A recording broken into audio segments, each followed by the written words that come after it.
Today we got Mike from safety coming in to talk about backing up. I guess we had a couple incidences where drivers have backed into other trucks or trailers or buildings or whatever. So he's going to talk about backing up safety. And then, of course, Travis is here today. He'll be talking about CSA and a couple other things. So this morning, as always, I want to start off with our anniversaries and birthdays out there. So for the third week of October, we have quite a few birthdays on the third week. Christopher Leopard, Brian Miller, Dolores Elliott, Shelton Carter, John Hinkle, Michael Mann, Perry Shore, Alberto Torres, Kevin Colstock, and Joseph Johnson all have birthdays third week of October.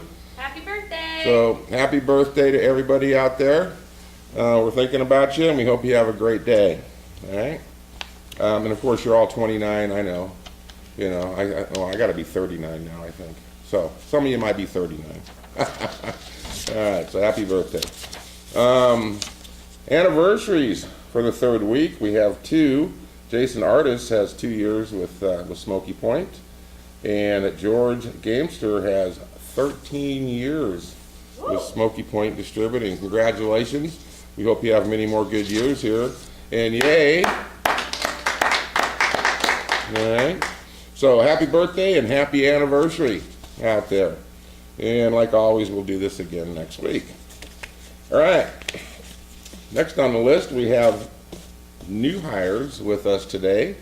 I'd like to introduce Dale Meekum and Lori Stenberg from Talent, Oregon.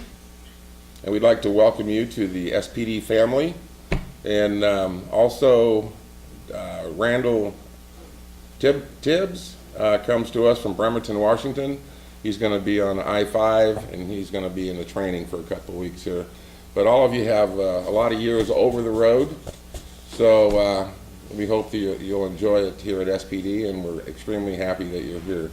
So welcome. All right. Hey. All right. All right, so let's get on to the trivia question, which is why everybody tunes in other than my pretty face, right? All right, so last week's question. What does ISS stand for? And I gave you a hint. It has to do with CSA. So we got a variety of answers. Hollis Jamar said International Space Station. Okay. Steve Howland, he said individual safety score.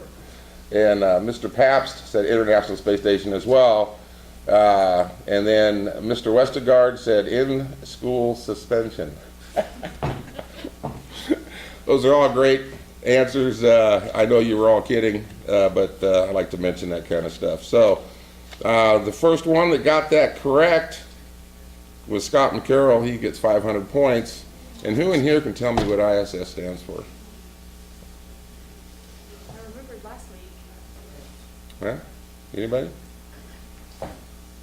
Except for Mike. All right. ISS, Inspection Selection System. All right.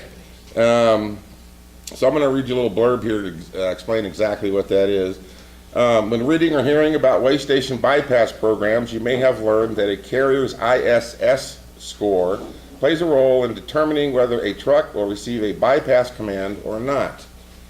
Many think a carrier's ISS score is the same as a carrier's CSA score, and though there is a relationship between them, they are not the same. The ISS score stands for Inspection Selection System, and it was initially created by the Federal Motor Carrier Safety Administration, FMCSA, to help roadside commercial vehicle enforcement officers make quick decisions on whether or not a truck should be inspected. Rather than having an officer look up numerous CSA measurements for a given carrier to aid the truck inspection screening, the ISS score method uses a formula to amalgamate many safety score measures into a single score between 0 and 100. The FMCSA provides recommendations on whether an officer should occasionally inspect, always inspect, or rarely inspect a vehicle, depending on where the carrier's ISS score lies in the 0 to 100 range. A lower score is better, so the ISS is above all a decision aid for commercial vehicle, roadside vehicle safety inspectors. Okay, so what that means is you've seen those guys on the side of the freeway, DOT, right? So what they do is they know who you are. They run your number, your company number, and they come up with a score. If you fall within a score that's not good, they'll probably pull you over and do a roadside inspection. So that's how they determine who pulls you over, all right? And how many people have had that happen to them here? Yep, you see them sitting there, right? Least suspected. They get behind you, they follow you for a few miles, and you're thinking, oh man, he's calling for reinforcements for some reason. Huh? It's worse when you're oversized. Yeah, Yeah. Okay, and also the weigh stations use the same scoring method when you're bypass. We have them in all the trucks. They use the ISS system to determine whether to pull you in or not. So that's a little bit of information on that. All right. All right. So as I said, Scott McCurl got that first at 500 points. Shannon Kreitz also got it correct. Shannon gave us a detailed answer, just like I read, and so that's a good job, Shannon. Thank you. Sharing that with everybody on Facebook. Sherry Green, Russ Wallace, Robert Pabst, Randy Westergaard, Ed Zappi, and Jim Dean. Jim, you also gave a detailed response, which is appreciated for everybody to read on Facebook. Good job on that. But you also said it was the International Space Station. You know, but you did get the correct answer. I know you were joking around, so.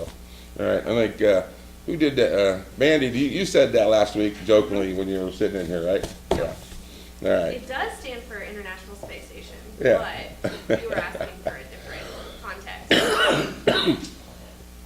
So, Susan Bagwell, John Michelin, Christopher Dewey, Rick Clark, and Bruce Rodenbaugh also got that question correct. So, congratulations that everybody got that correct. Now you understand what ISS is and how it works and why you're getting pulled over, all right, or pulled in.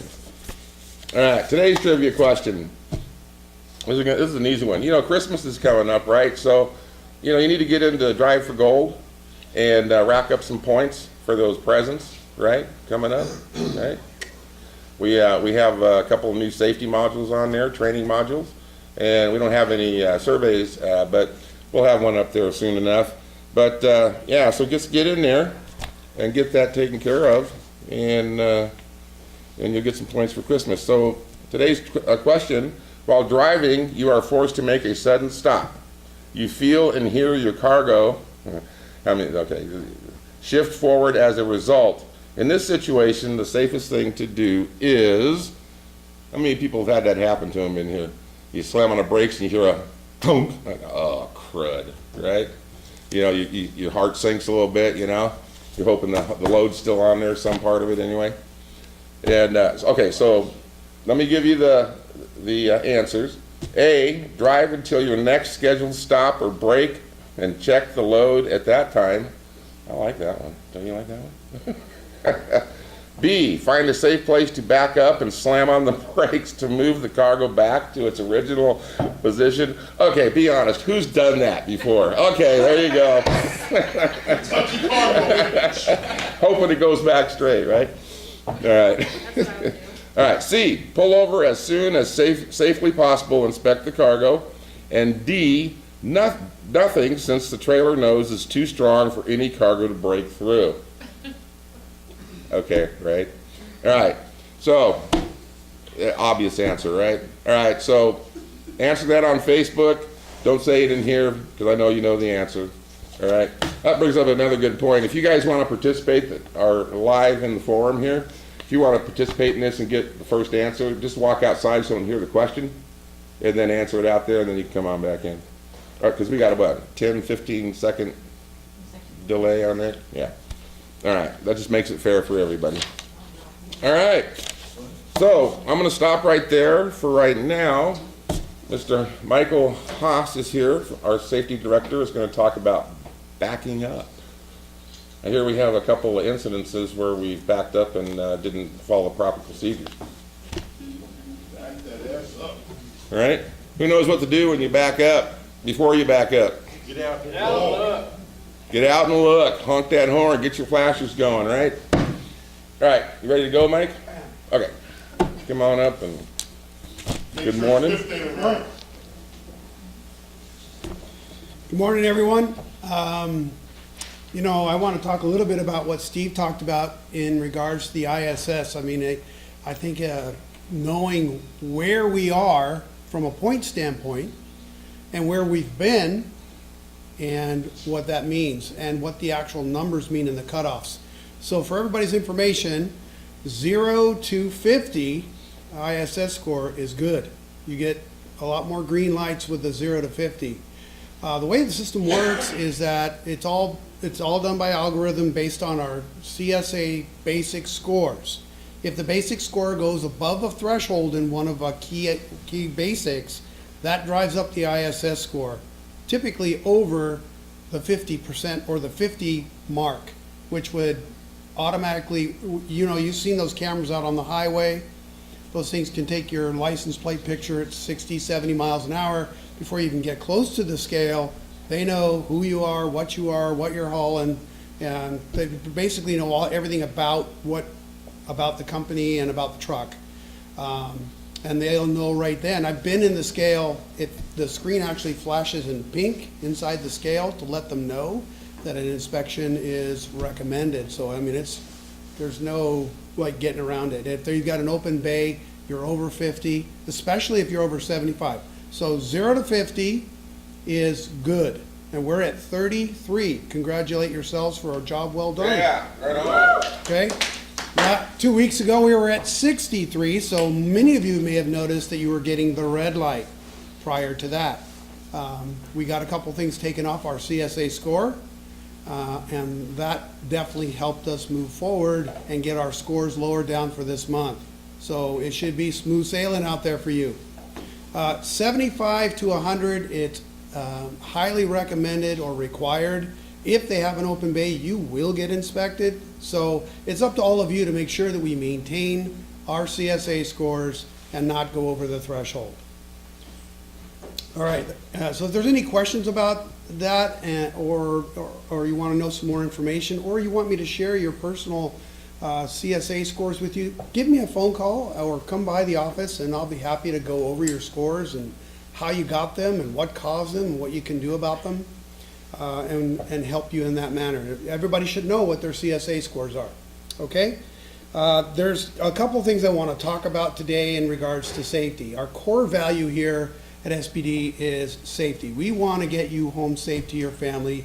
Everybody that works here knows that the company is different than any culture that I've ever worked for before. And so the number one goal is to get you home safe and make sure that we don't hurt anybody along the way, right? We all know that as professional drivers, you're the ambassadors of the road. You're the experts out there, and we lean on you to help us make better decisions. So there's a couple things. Our number one violation right now coming in from the cameras is speeding. Speeding is very dangerous, especially when you're doing over 80 miles an hour going down the road. It's just not safe to operate a commercial motor vehicle at that speed. So I really encourage you guys to maintain the speed limits that are posted and do not speed. The second thing is following distance. Our company following distance should be set at a minimum of 6 seconds, and that can be calculated at any fixed object on the road. You count 1001 through 1006, and you want to make sure that when you get to that fixed object, that you haven't passed it before you get to 6. It does take 2.5 football fields for those that are into sports to stop a truck at highway speed. So please keep that in mind. Rear end collisions usually are very, very bad because people get hurt. It's one of the 4 critical crashes.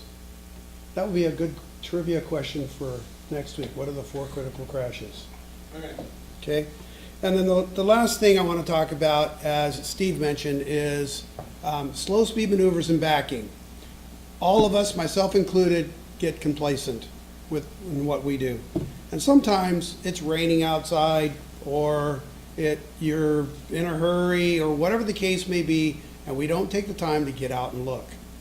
I've been driving for a lot of years, and many of the folks in here have been driving for a lot of years. They still get out and look every single time.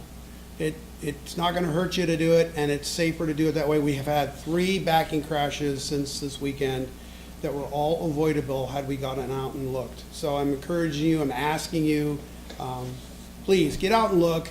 Make sure you know what's going on around your area before you back up. And that's all I have for today. Thank you for taking the time, and I'll pass it back over to Steve. Have a great day and be safe. Give us about 10 seconds before you leave. All right, anybody have any questions for Mike?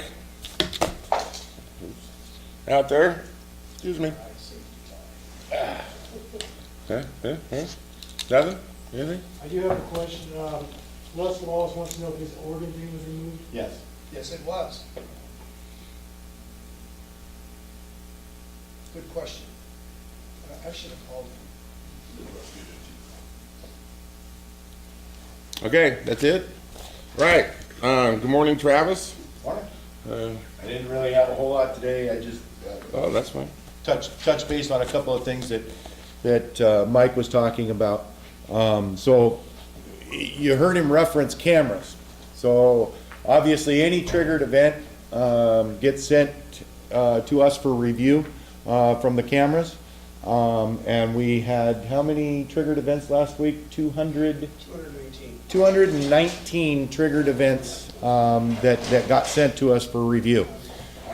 Again, the biggest thing, and it's also our #1 CSA violation, is speeding, 6 to 10 miles an hour or over. That's our #1 CSA violation. On the camera video that we got sent to us, or the videos that we've been sent to us, our #1 issue on the cameras is speeding. We had 2 of them that I looked at this morning. That were, one of them was 86 miles an hour and the other one was 88 miles an hour. So obviously one of 2 things is happening. Either you're going downhill, but the nice thing about the camera is that it also tells us what the throttle position is at the time that the event took place. And so if we see that your throttle positioning is at 100% and you're doing 87 miles an hour, there's a problem there.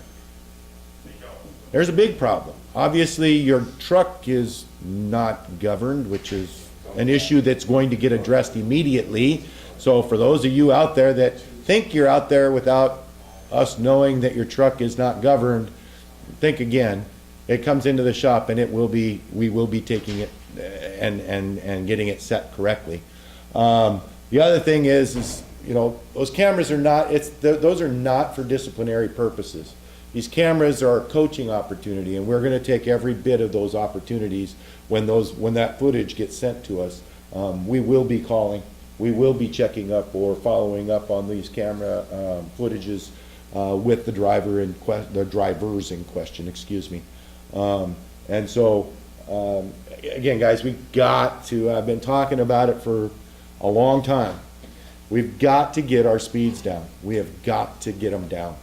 We've worked extremely hard, especially in the last 2 months or so, when we're having some issues in our CSA, to get those scores down so that our ISS was less than 50. And we had those 2 data cues that got taken care of. The one for Russ Wallace, thank you, Russ, for providing us with the information that we needed to get that taken care of. But as soon as we got those data cues approved and they removed, our scores dropped back down below. As Mike said, we were at 63, and I think we're down to 36 or something to that effect. So we're well below the threshold there, but it's a constant. We have to constantly work on this stuff and be looking at our equipment, looking at your lights. I think I had an inspection this morning that came across my desk, an Otis driver that had, I believe there was 6 violations on this particular inspection all of them being, all except for one were lighting. The other one was a tire. So guys, we've got to pay attention to this stuff, and if you're getting equipment, it needs to get addressed. Okay, if you're picking up equipment and there's problems with it, it needs to get addressed. We are working on it. I had a conversation with our shop team about trailers that are in outside yards, and ensuring that we are getting those trailers addressed as well. We're working through some changing processes to try and identify those trailers that haven't been seen in quite some time out there in the field that never make it back here to Washington. So we're getting through that. Good month going so far. I mean, we're having a lot of freight moving around. We had a pretty sluggish, I guess, September with the hurricanes that came in early in September and everything, and it came on strong towards the end of the month. October has been we've been rolling pretty well. We're seeing some really good things happen. We've got an extra couple of business days in the month of October that we get to play with, so that always helps. But keep rolling.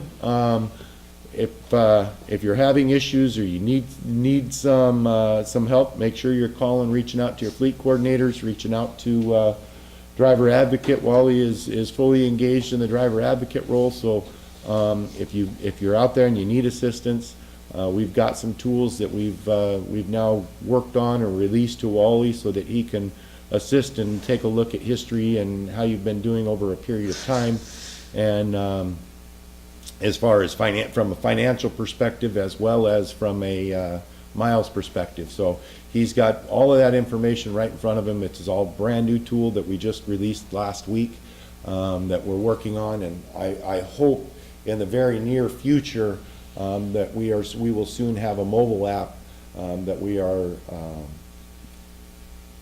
I hope to have a mobile app here very soon that will link that data so that you'll be able to see that data out there on the road as well. That's a project that is in the process or in the works right now. It'll help you to see where you're faring when it comes to your incentive program, the miles, the number of days of availability. We are working on some stuff behind the scenes on that. Sean? Yes. Question. Yeah. Why don't the Pomona Yard have lights on hand is the first question. There is some equipment, there is some lights on hand there, but it's not a shop. We have shops and we have vendors set up right there by the Pomona Yard, right by every one of our facilities to get those things that are needed. And how do we know when an event is going to be recorded or when it's recorded? It tells you on the camera there is a light. Exclamation mark. It's an exclamation mark that's on the camera itself that'll light up. That'll tell you that something has been triggered and it's being sent.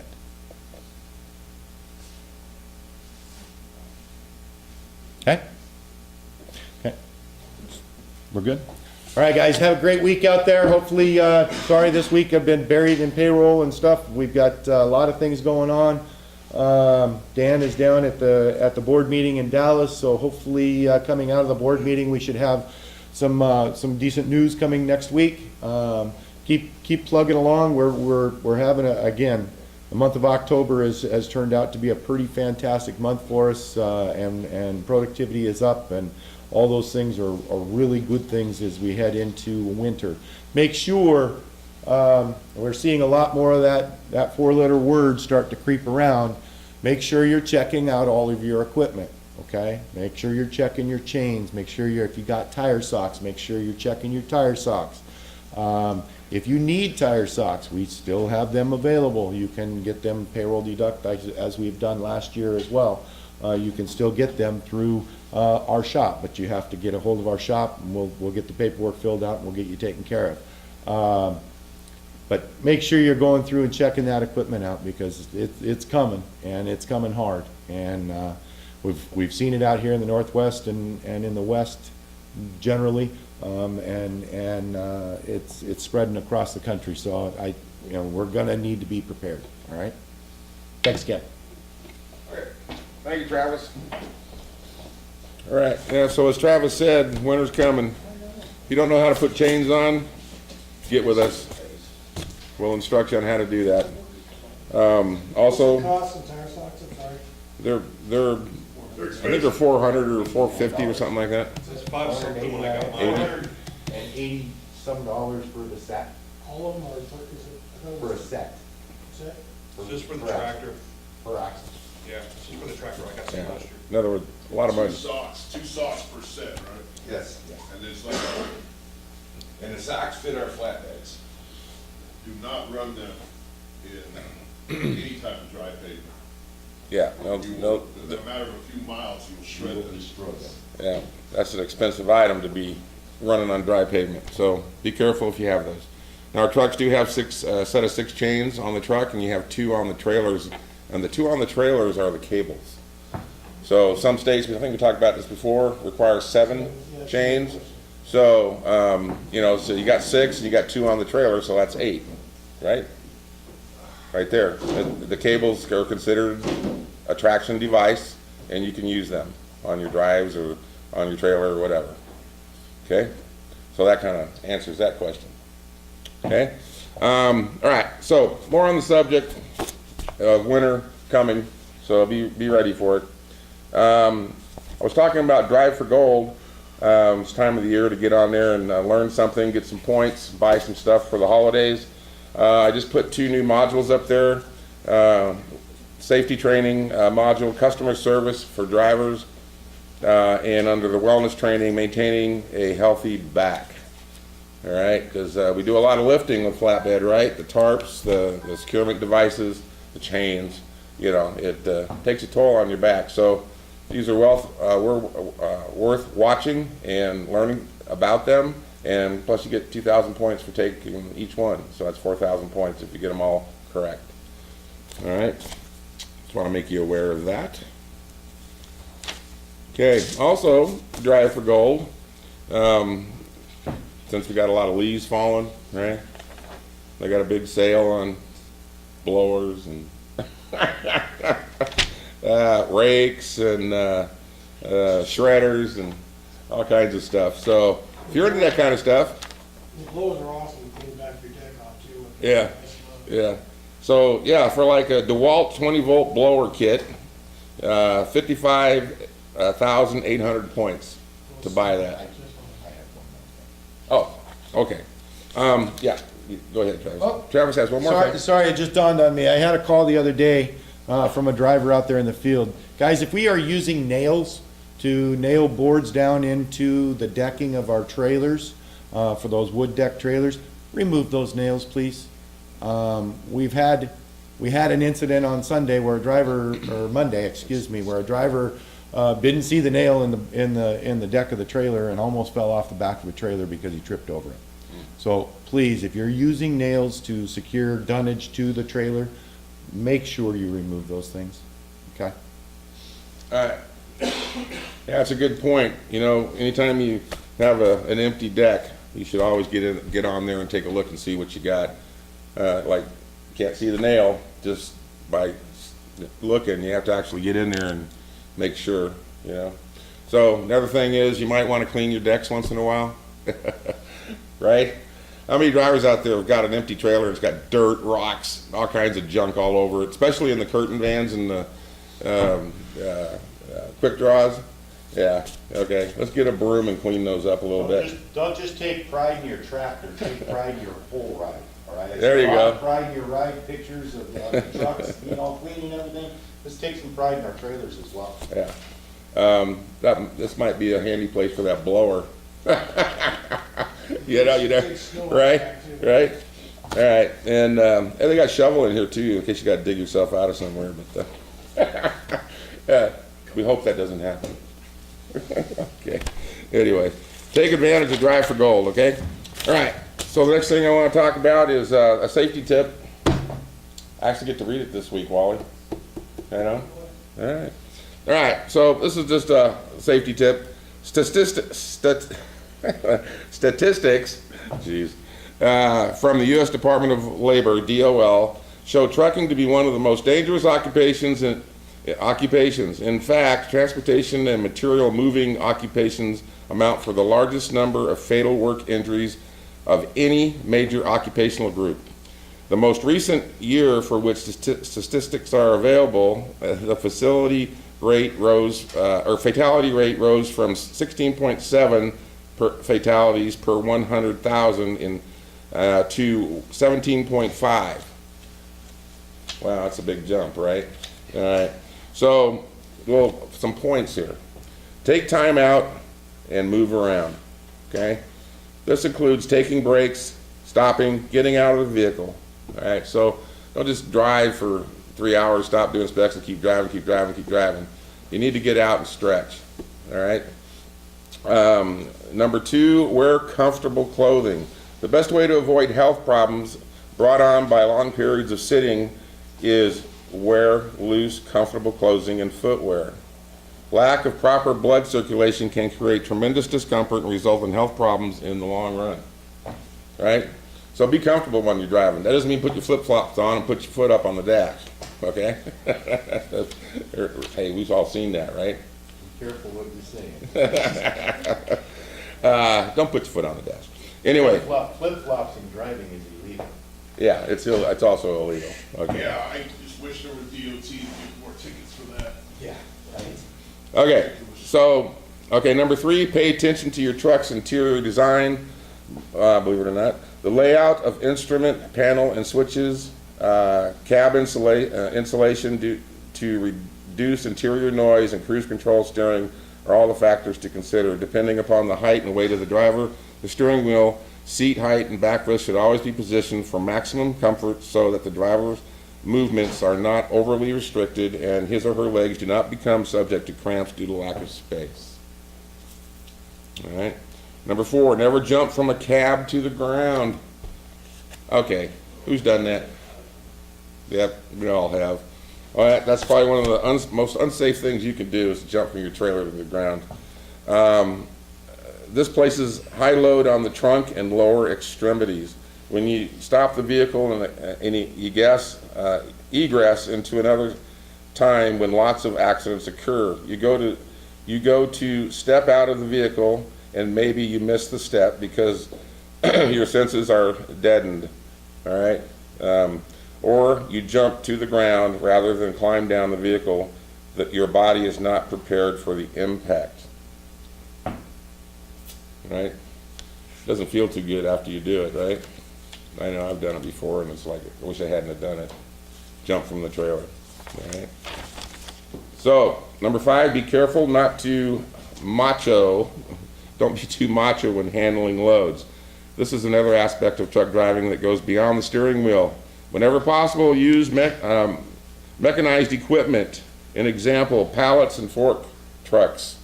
When loading, unloading trailers. When manually loading, unloading a trailer, seek assistance if you feel that a load is too heavy to safely handle. Okay, that's a no-brainer there, right? Consider the effects of road vibration. Cabin seats should have good anti-vibration characteristics, and all of our trucks do. We have air ride systems with the trucks air ride, the cabs air ride, the seats air ride. So you got 3 systems there, right? Watch your step. Be careful when walking on surfaces covered with ice, oil, grease, and other slippery contaminants. Likewise, be careful when walking on cracked or uneven surfaces. Slips and trips can cause injury to the back and in addition to other body parts. And know when you're tired. I think we've all driven down the road and you just like got the window down, the air conditioner going, the radio going 100 miles an hour because you're trying to stay awake. Don't do that. You need to pull over. Stay cognizant of your fatigue level after many hours of nonstop driving. Accidents can be best avoided by recognizing the fact that driving a commercial or a personal vehicle is a full-time endeavor. So just be careful when we're driving. Be aware of your surroundings. Be aware of yourself especially. All right, so that's a little good safety tip for everybody to think about. Right, Rolly? Could have said it better myself. Yeah, I probably could have said it better. All right. I'm going to remind everybody that open enrollment, we talked about that. Yep, we talked about that last week. And we gave a phone number. If you need any information on that, contact the benefits office here, or any one of us will be able to give you that information. I think it ends the 30th, it's 27th. So you got till the 27th. Everybody needs to do this, by the way. If you fail to do this, you will not have insurance, right, until you do it, okay? So make sure you make that a priority. And like I said, If you're taking the insurance or not, you have to go through open enrollment. right. Yeah, all right, so anybody has any questions on that, please get with us right away. All right, so I just want to remind everybody that we have a new safety call center for safety. We talked about it a couple weeks in a row now, I think, maybe last week. It's a one number, one-stop call to one phone number, and it'll get to the person that needs to answer that. And the number is 360-926-0888. And then Liz will probably flash that on the screen for you, okay? So again, 360-926-0888. And it's active, so if you have any problems, if you need to get a hold of safety, call that number, please. Right, Travis? Anything else? Okay. All right, so don't forget today we're going down for TWIC and Hazmat. If you need that and you're here in Arlington, please come get with us and we'll get you on the get you down there and take care of you. All right, and like I always say about that, it's very important. A lot of our customers need to have that, your TWIC or your Hazmat, or a passport, or especially your certified birth certificate. So we don't want anybody held up at the customer because they don't have the proper documents. So this is something we reiterate all the time, so it's very important. Excuse me. So get with us if you need those items. Excuse me. And don't forget about the referral bonuses out there. And also, this is a good time of year to refer good qualified drivers. When you're on the road, make sure they put your name. Okay. They put your name on the application. You'll get that $1,000. Okay. So that's a good source of income for you. So now you got Drive for Gold to get points to buy gifts. Now you got the driver referrals to make money, right? So take advantage of that. If you need to know any more answers or you have any questions on that, give us a call. All right. All right. So life hack. I like to wrap up every forum with a life hack. All right. So we're going to talk about showers. You think it's about personal hygiene, don't you? Well, that's one of them. Anyway, if you take a cold shower, what does that do for you? It stimulates the immune system, increases alertness, prevents colds. Who knew it prevented colds, taking a cold shower? Stimulates anti-depression hormones. Even if you're depressed, you take a cold shower. Accelerates your metabolism, frees up the mind, tightens the skin, and reduces hair loss. All that from taking a cold shower. Can you believe that? Okay, so if you take a hot shower, okay, that relaxes the muscles, lowers body tension, alleviates migraine headaches, reduces swelling, reduces anxiety, acts as a nasal congestant, removes toxins from the skin, opens pores, and cleans the skin. So those are all good tips. So that's the difference between a hot and a cold shower. What about to take no shower? Then that's not You're good. just gross. Then none of this takes place. And eternally single. You'll be eternally single. All right. So with that, do we have any questions out there? All right. So just want to remind you out there to please help one another. If you see another driver struggling, please help that driver, and be kind to one another out there, and especially be safe. Okay. So we're glad you joined us, and we'll see you next time live on Facebook.